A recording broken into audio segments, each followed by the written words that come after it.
एक गांव में दिशा नाम की एक लड़की अपने बूढ़े अम्मी अब्बू के साथ रहा करती थी। दिशा के अम्मी अब्बू वेज पुलाव का ठेला लगाकर बेचा करते थे। दिशा एक 20 साल की लड़की थी जो दिन भर किताबों में डूबी रहती थी।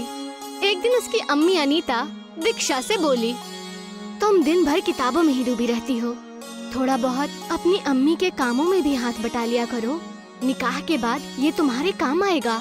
ये आप कैसी बातें कर रही हैं अम्मी? घर का सारा कामकाज तो मुझे करना आता है। मैंने आपसे खाना बनाना भी सीखा है। अब्बू तो मेरे हाथ के बने हुए दावत की बेहद तारीफ करते हैं। वो तो मैं अच्छी तरह से जानती हूँ, लेकिन दिन भर किताबों में डूबे रहने से क्या हासिल हो जाएगा? भला आज तक किसी लड़की को पढ़ लिख कर कुछ मिला है क्या? अंत में तो उसे निकाह के बाद चूल्हा चौका ही संभालना पड़ता है।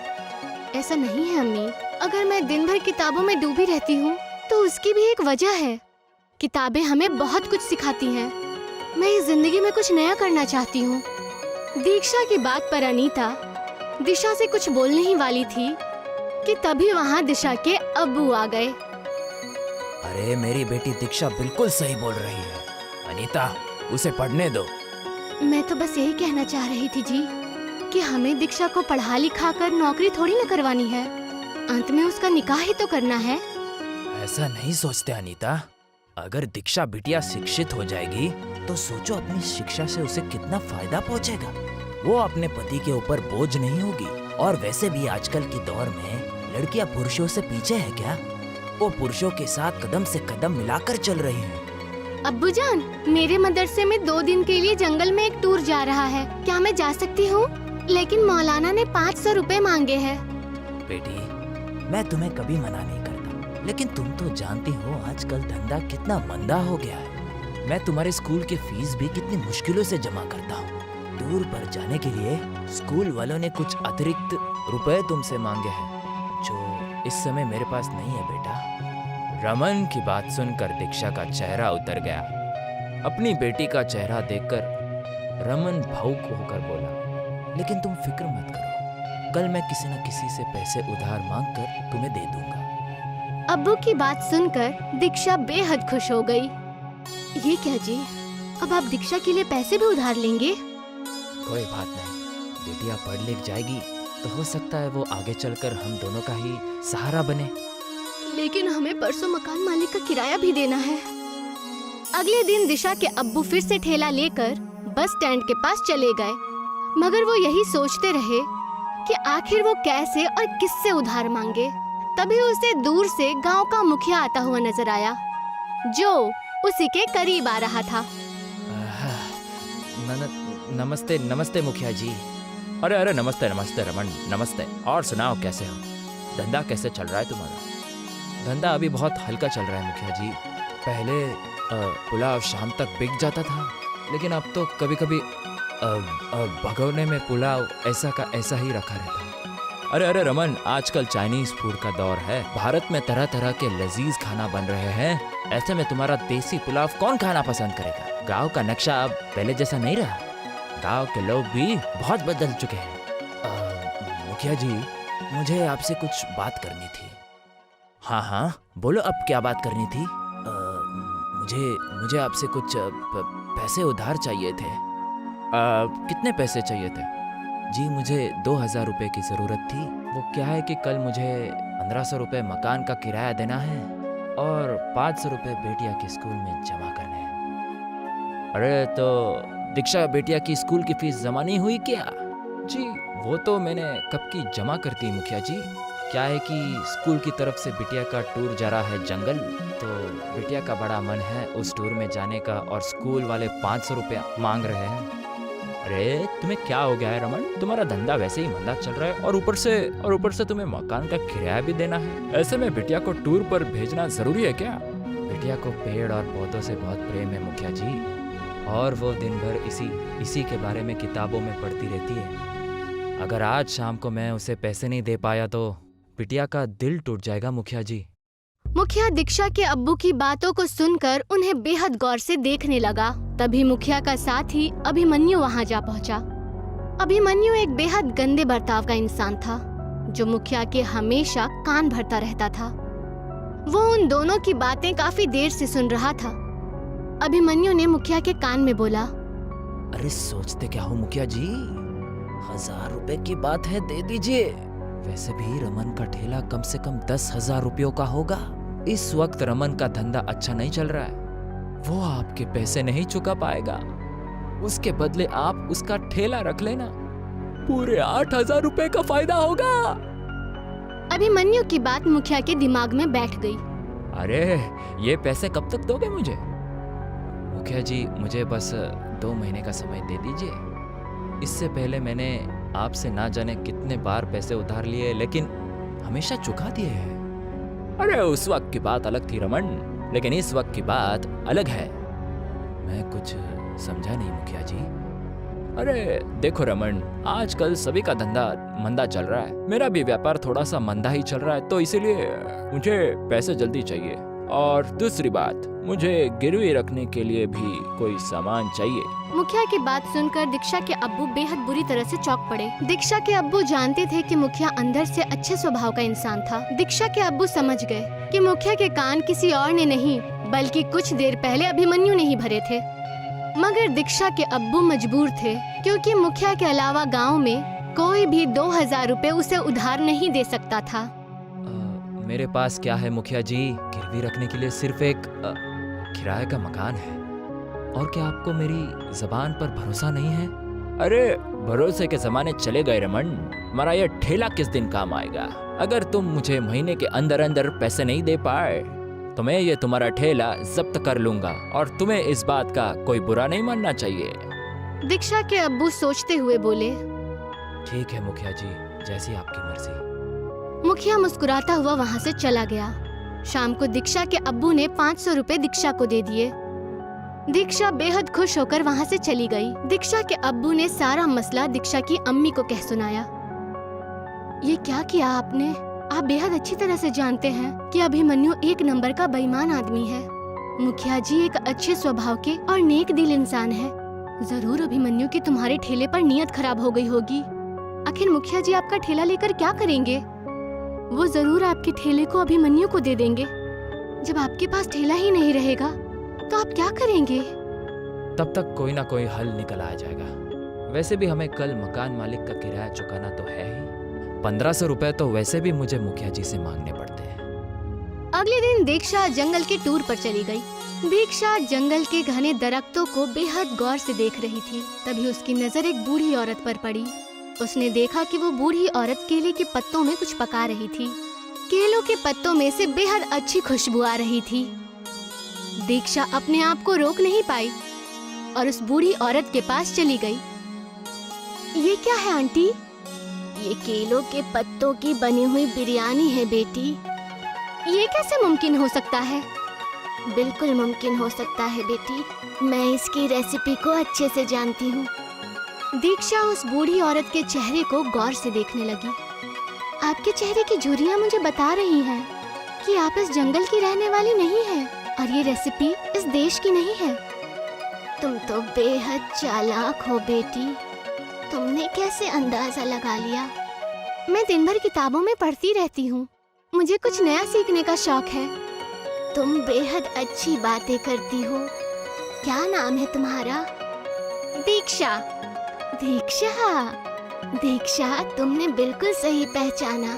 मैं अपनी जवानी में ही आधी दुनिया घूम चुकी हूँ।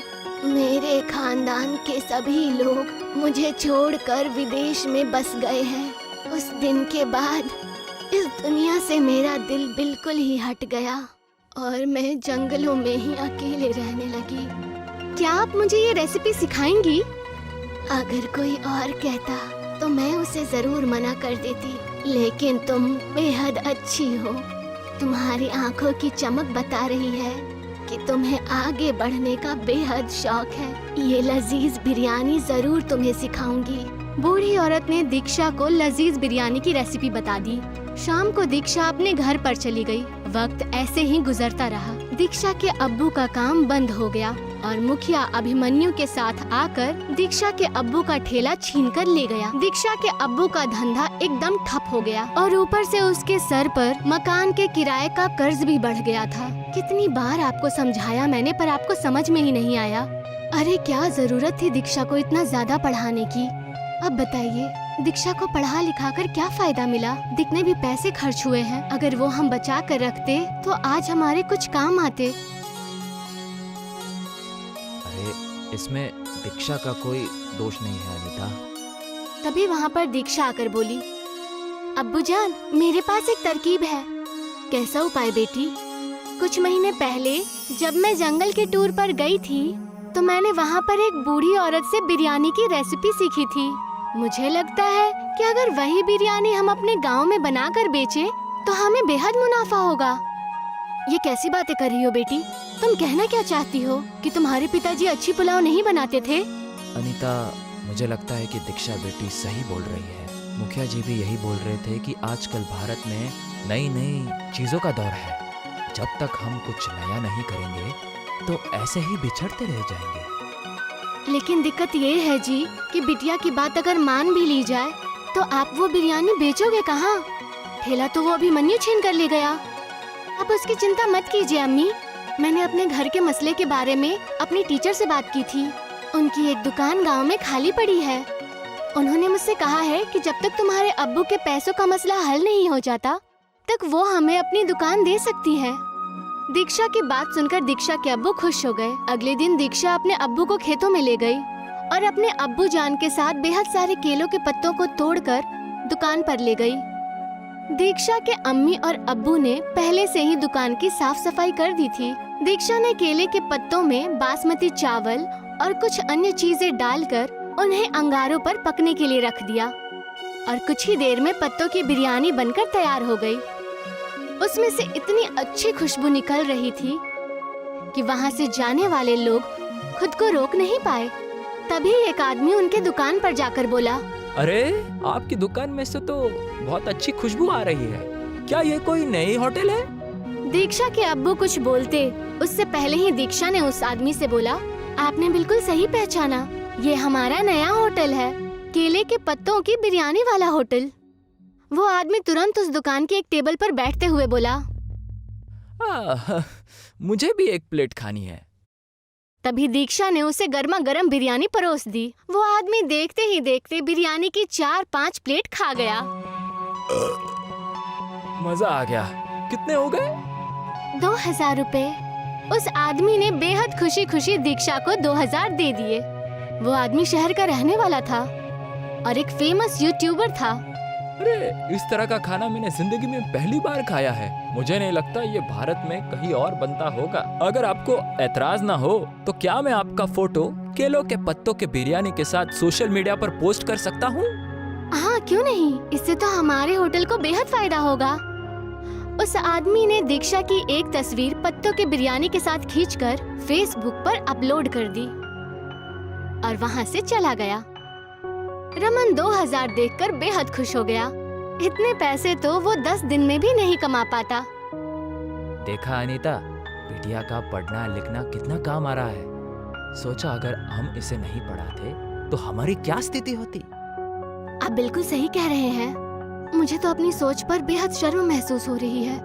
कुछ ही दिनों में देखते ही देखते दीक्षा की वो फोटोज पूरे भारत में फेमस हो गई। दीक्षा के होटल पे दूर दूर से लोग केले के पत्तों की बिरयानी खाने के लिए आने लगे। कुछ ही महीनों के बाद दीक्षा के अब्बू ने वो दुकान दीक्षा की टीचर से खरीद ली। अब रमन का एक बेहद सुंदर मकान बन गया था और वो गांव केले के पत्तों की बिरयानी के नाम से प्रसिद्ध हो गया था। और ये बात अभिमन्यु को बिल्कुल भी रास नहीं आई और उसने मुखिया से बोला, अरे मुखिया जी, ये तो आपकी इंसल्ट है। आपके गांव का नाम आपकी वजह से नहीं बल्कि दीक्षा की वजह से मशहूर हो रहा है।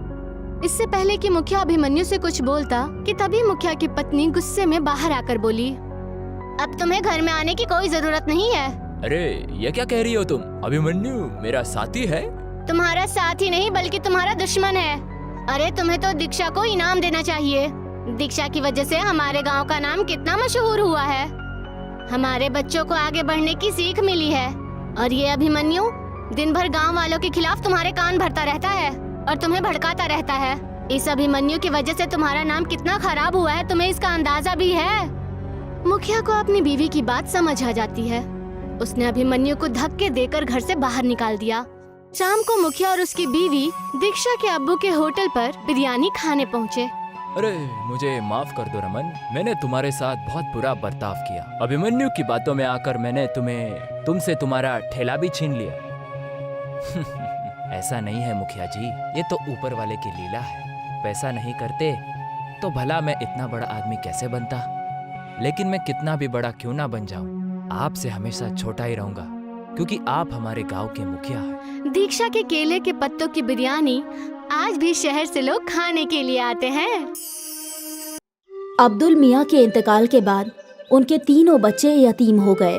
अब उनके सर पर वालिद का साया नहीं था। अब क्या होगा, कैसे हमारा घर चलेगा? दो जवान बेटियों की शादी करनी है। या अल्लाह, कुछ तो रहम कर। अम्मी, अब हमें ही बाहर जाकर काम करना होगा। लेकिन तू क्या काम कर सकती है? मुझे तो बस एक ही काम अच्छे से आता है, खाना बनाना। क्यों ना हम एक बिरयानी सेंटर खोल ले? लेकिन उसमें तो बहुत पैसे लगेंगे आपा। पैसों की फिक्र मत करो, मेरे ये गहने कब काम आएंगे। और बस एक बार सब ठीक हो जाए तो तुम तीनों इसे मिलकर छुड़ा लेना। लेकिन अम्मी, अब्बा ने ये आपके लिए खरीदे थे। बेटा, मेरी पहली जिम्मेदारी तुम सब हो। जेवर का क्या है, वो तो वापस मिल ही जाएंगे। ठीक है। शिफा ने अपनी अम्मी के जेवर ले लिए और उन्हें गिरवी रखकर उसे 20,000 रुपए मिले। उन पैसों से उन लोगों ने एक छोटा सा ठेला खरीद लिया और तीनों भाई बहन मिलकर उस ठेले पर काम करने लगे। ले लो गर्मा गर्म बिरयानी, जायका ऐसा कि उंगलियां चाटते रह जाओगे। ले लो गर्मा गर्म बिरयानी। कई लोगों ने उनके ठेले की बिरयानी चखी और सभी को वो बिरयानी अच्छी लगी। वाह, क्या बिरयानी है! हमने कभी इतनी लजीज बिरयानी नहीं खाई। हाँ, बहुत अच्छी बिरयानी है। शुक्रिया भाईजान, ये हमारी अम्मी का नुस्खा है। हमारी अम्मी की स्पेशल बिरयानी बहुत अच्छी है। और देखते ही देखते उनका बिरयानी का ठेला चल पड़ा। अब लोगों की भीड़ लगने लगी। मुझे 2 बिरयानी पार्सल देना। ठीक है। मुझे भी दे दो। अब नदीम को लोगों को बुलाने की जरूरत नहीं थी। ठेले पर इतनी भीड़ रहती थी कि तीनों भाई बहन मिलकर ऑर्डर दिया करते थे। ये लीजिए आपका ऑर्डर। ये आपका। ये आपका। 1 माह बाद शिफा अपने कमाए हुए रुपए गिन रही थी। ये लीजिए अम्मी, इस माह का मुनाफा 20,000 रुपए। क्या? आपने सही सुना, 20,000 रुपए। इतने सारे पैसे? हमारी बिरयानी लोगों को बहुत पसंद आती है। ग्राहकों की हमेशा भीड़ लगी रहती है अम्मी। या अल्लाह, तेरा लाख लाख शुक्रिया। तूने मेरे बच्चों को कामयाबी अता फरमाई। शुक्रिया अम्मी, अगले माह ही आपके जेवर छुड़वा लेंगे हम, इंशाल्लाह। आज शिफा का खानदान बहुत खुश था। उनके अब्बा के इंतकाल के बाद पहली मर्तबा उनके घर में कुछ अच्छा हो रहा था। तीनों भाई बहनों ने अपनी मेहनत जारी रखी और दिन दुगनी और रात चौगनी तरक्की करने लगे। ये सब हम तीनों की इत्तिहाद की वजह से हो रहा है। बिल्कुल आपा। और हम हमेशा एक ही रहेंगे। हाँ, हमेशा। कुछ माह में तीनों ने ठेले से होटल बना लिया। नदीम काउंटर पर बैठा करता और शिफा और सना बिरयानी पकाया करती। नदीम भाई, वही जायका है, ठेले वाला। बिल्कुल, यही तो हमारी अम्मी का नुस्खा है। भाईजान, जायका कभी नहीं बदलेगा। लोग अक्सर इनकी बिरयानी के जायके की तारीफ किया करते थे। धीरे धीरे इन्हें दावत के केटरिंग के कॉन्ट्रैक्ट्स भी मिलने लगे। भाई, मेरे घर कल एक दावत है, 100 लोगों की बिरयानी चाहिए। जी बिल्कुल, मिलेगी ना, लेकिन वही जायका चाहिए जैसा हम यहाँ खाते हैं। बिल्कुल वही जायका रहेगा। आप बेफिक्र होकर ऑर्डर दे जाइए। तीनों भाई बहन बहुत खुश थे कि उनका कारोबार बड़ा होता जा रहा था। फिर एक दिन क्या हुआ, ये ऑर्डर अब तक गया नहीं। वो कादरी साहब के घर निकाह था, लेकिन किसी वजह से वो निकाह टूट गया, तो अब ये खाना नहीं जाएगा। या अल्लाह, बहुत बुरा हुआ। तुम एक काम करो, ये खाना गरीबों को खिला दो, कम से कम कादरी साहब को दुआ मिलेगी। ठीक है आपा। अपनी बड़ी बहन के कहने पर नदीम ने सारी बिरयानी फकीरों में बांट दी, लेकिन उसका मन नहीं था। जब वो होटल लौटा तो सना वहीं थी। आपा कहाँ है? वो तो घर गई है। मुझे समझ में नहीं आ रहा कि आपा ने इतनी सारी बिरयानी गरीबों में बांटने को क्यों कहा? क्या बोल रहे हो तुम? सना आपा, आज कादरी साहब के घर पर निकाह था तो उन्होंने 300 लोगों की बिरयानी ऑर्डर की थी, लेकिन किसी वजह से उनके घर का निकाह टूट गया तो बिरयानी बच गई थी। मैं सोच रहा था कि हम वो बिरयानी बेच देंगे, लेकिन आपा ने बोला कि सारी बिरयानी गरीबों में बांट दो। ये तो सही फैसला नहीं हुआ। हम उस बिरयानी से भी कमा सकते थे ना आपा?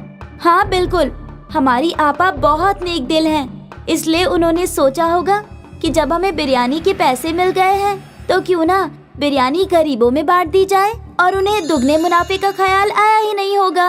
हो सकता है। तभी शिफा वहाँ आई और सना और नदीम ने अपनी गुफ्तगू बंद कर दी। सारी बिरयानी गरीबों में बांट दी ना? हाँ हाँ बिल्कुल। कम से कम कादरी साहब को दुआएं मिले, अभी उन्हें दुआओं की खास जरूरत है। जी। सना और नदीम अपनी बड़ी बहन के फैसले से मुत्ताफिक नहीं थे। खैर, उनका कारोबार चलता रहा, उन्हें और भी बड़े बड़े ऑर्डर्स मिले, उनका होटल भी अच्छा चल रहा था। फिर कुछ माह बाद एक और ऑर्डर कैंसिल हो गया। नदीम, अंसारी जी का ऑर्डर कैंसिल हो गया है, तुम ये सारी बिरयानी गरीबों में बांट दो। ठीक है आपा। नदीम ने हाँ तो बोल दिया, लेकिन उसका मन नहीं था। बड़ी बहन के घर जाने के बाद सना और नदीम बातें करने लगे। क्या हम ये बिरयानी बेच नहीं सकते?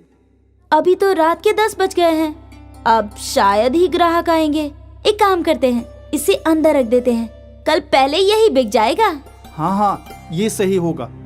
दोनों भाई बहन ने मिलकर वो बिरयानी छुपा दी।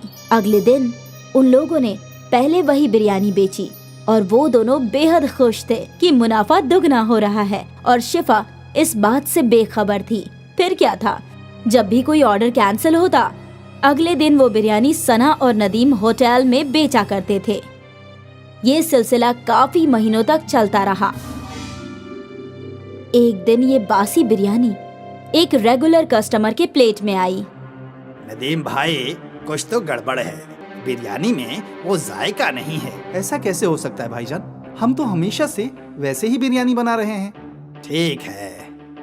धीरे धीरे सारे कस्टमर्स को बिरयानी की गड़बड़ समझ आने लगी और उन्हें वो जायका पसंद नहीं आ रहा था।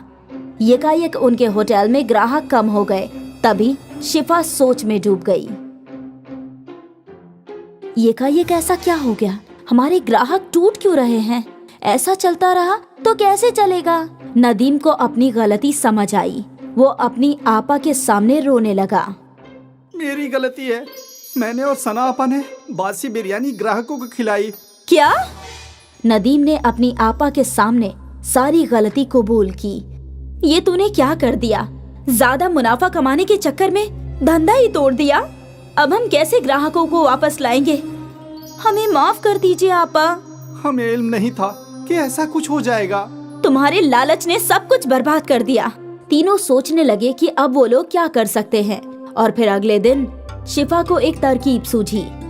शिफा ने एक तख्ती लिखवाई, हमें माफ कर दीजिए, हमारी गलती की वजह से आपको बासी बिरयानी खानी पड़ी, हम शर्मिंदा हैं, इसलिए अगले 1 हफ्ते तक हम सबको मुफ्त में बिरयानी खिलाएंगे।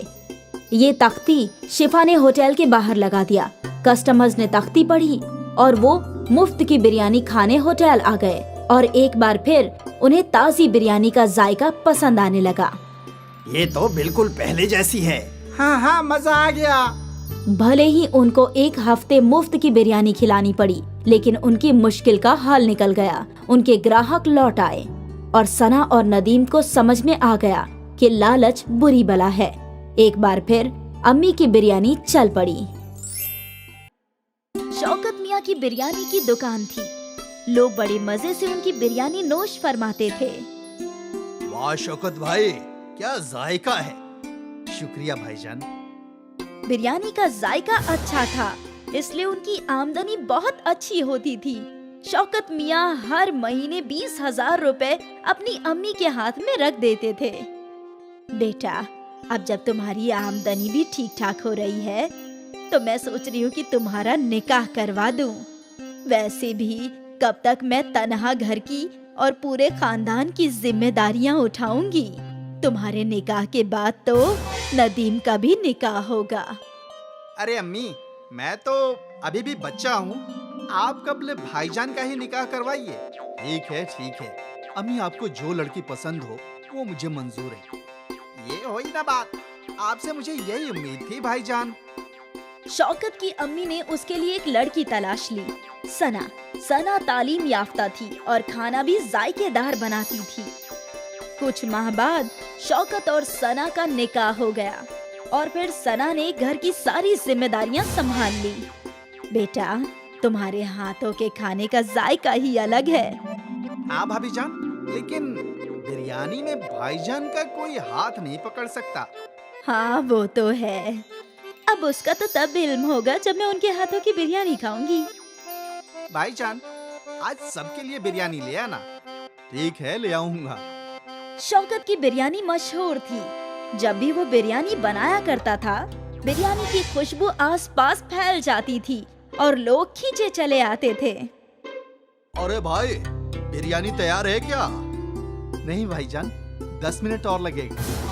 ठीक है, मैं यहीं खड़ा हूँ। खरीदार तो शौकत की बिरयानी का इंतजार किया करते थे।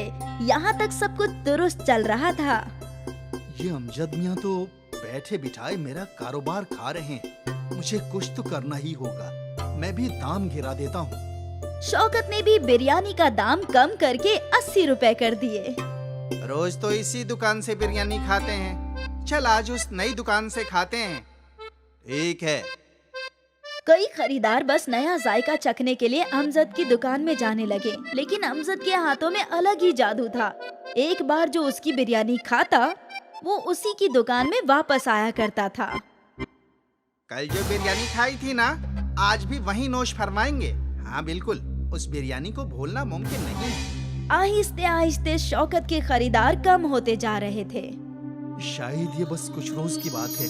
अमजद की दुकान नई है, इसलिए लोग वहाँ बिरयानी का जायका ले रहे हैं। कुछ रोज बाद मेरे खरीदार लौट आएंगे।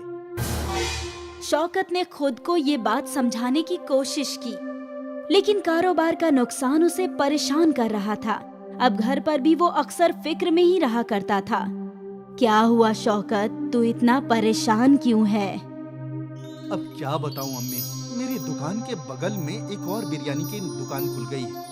आहिस्ते आहिस्ते मेरे सारे खरीदार वहीं जा रहे हैं। ऐसा चलता रहा तो एक रोज मुमकिन है दुकान बंद करने की ही नौबत आ जाए। ऐसा कुछ नहीं होगा बेटा, अल्लाह मालिक है। मुमकिन है ये सिर्फ कुछ ही रोज की बात हो।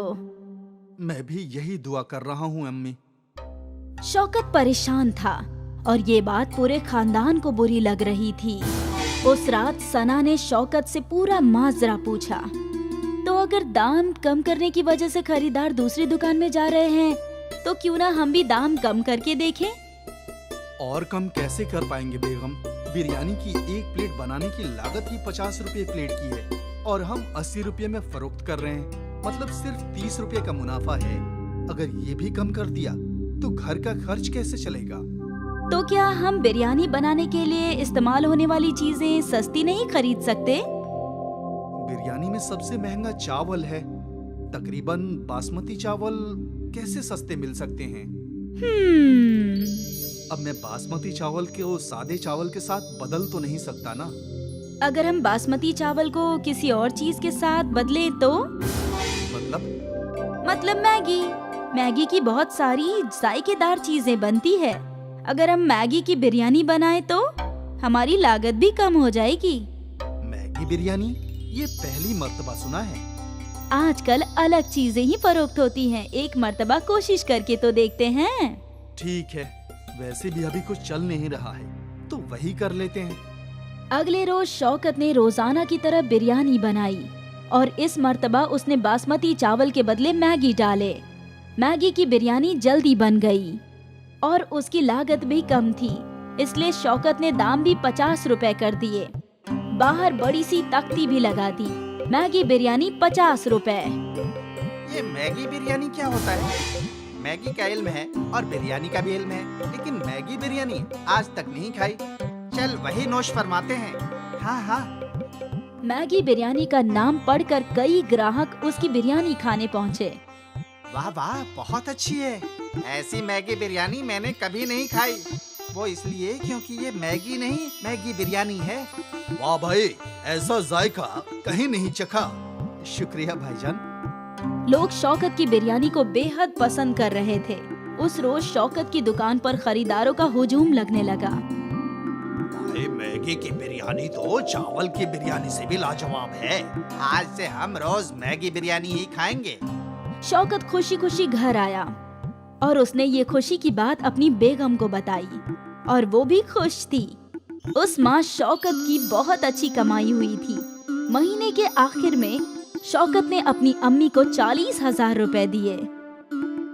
इतना? हाँ अम्मी, सना की मैगी बिरयानी की तरकीब काम कर गई। दुगनी आमदनी होने लगी है। एक मर्तबा फिर शौकत खुश रहने लगा। उसकी मुश्किलें हल हो गई क्योंकि उसकी आमदनी में इजाफा होने लगा। मैगी बिरयानी मशहूर हो गई।